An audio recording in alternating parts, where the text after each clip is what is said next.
السلام علیکم۔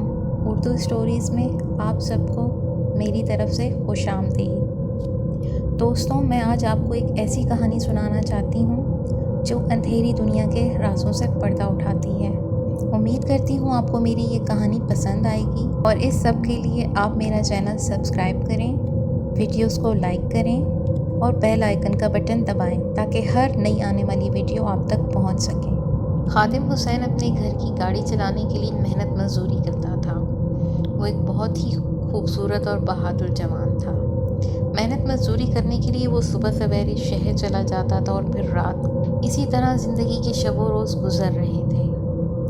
ایک دن معمول کے مطابق خادم حسین کام پر گیا ہوا تھا۔ اس دن جمعرات تھی اور جمعرات والے دن تمام مزدوروں کو ان کی ایک ہفتے کی محنت کے پیسے دیے جاتے تھے۔ باقی مزدوروں کی طرح اس دن خادم حسین کو بھی پورے ہفتے کے پیسے ملے تھے کہ واپس لوٹتا۔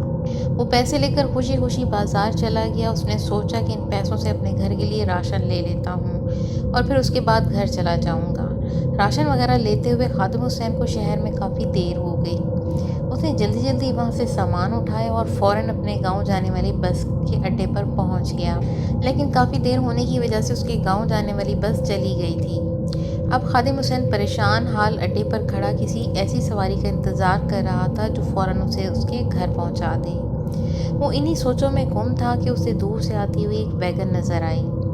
خادم حسین نے ویگن کو اشارہ دے کر روکا اور اسے بتایا کہ میں نے فلاں گاؤں میں جانا ہے، کیا آپ لوگ مجھے لے جاؤ گے؟ ویگن کے ڈرائیور نے کہا، بھائی آپ بیٹھ جاؤ، ہم نے آپ کے گاؤں کے ساتھ والے گاؤں میں جانا ہے، راستے میں آپ کو بھی اتار دیں گے۔ بس ڈرائیور کے منہ سے یہ بات سنتے ہی اگلے لمحے خادم حسین ویگن کے اندر بیٹھ چکا تھا۔ 15 سے 20 منٹ کی مسافت کے بعد ویگن نے اسے راستے میں اتار دیا۔ وہاں سے خادم حسین کا گھر کافی دور تھا۔ اس نے وہاں سے پیدل چلنا شروع کر دیا۔ ہر طرف سیاہ گھپ اندھیرا تھا۔ دسمبر کا مہینہ تھا اور سردی بھی اپنا جلوہ دکھا رہی تھی۔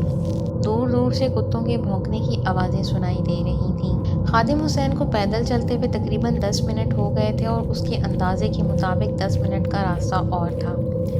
پیدل چلتے چلتے وہ ایک قبرستان میں داخل ہو گیا، کیونکہ قبرستان سے گزر کر آگے کچھ فاصلے پر اس کا گاؤں تھا۔ خادم حسین جو ہی قبرستان میں داخل ہوا، اس سے دور سے آتی ہوئی ایک بکری محسوس ہوئی۔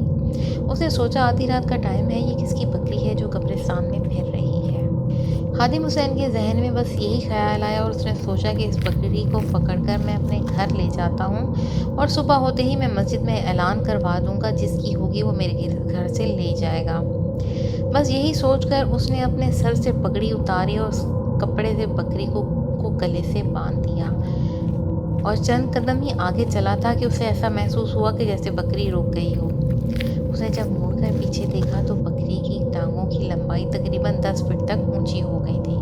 خوف کے مارے اتنی سخت سردی میں بھی اسے پسینہ آنا شروع ہو گیا تھا، اور جب اس نے بکری کی آنکھوں کی طرف دیکھا تو اسے ایسا محسوس ہوا جیسے اس کی آنکھوں سے آگ نکل رہی ہو۔ اب خادم حسین کو یہ یقین ہو گیا کہ یہ کوئی بکری وغیرہ نہیں ہے، یہ تو کوئی چڑیل یا جن ہے۔ یہی بات سوچ کر خادم حسین وہاں سے بھاگ کھڑا ہوا۔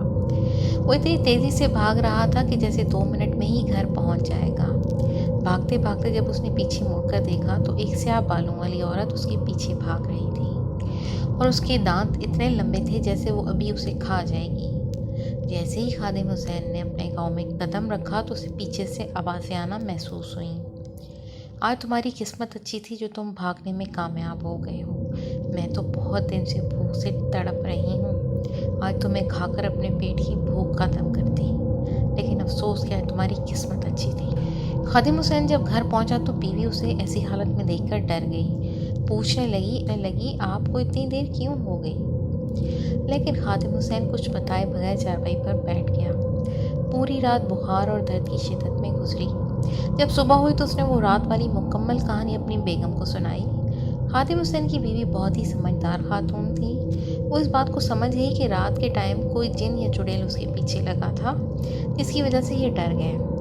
خادم حسین کی بیوی فیضہ مائی اپنے شوہر کو بہت بڑے لکھے عالم کے پاس لے کر گئی۔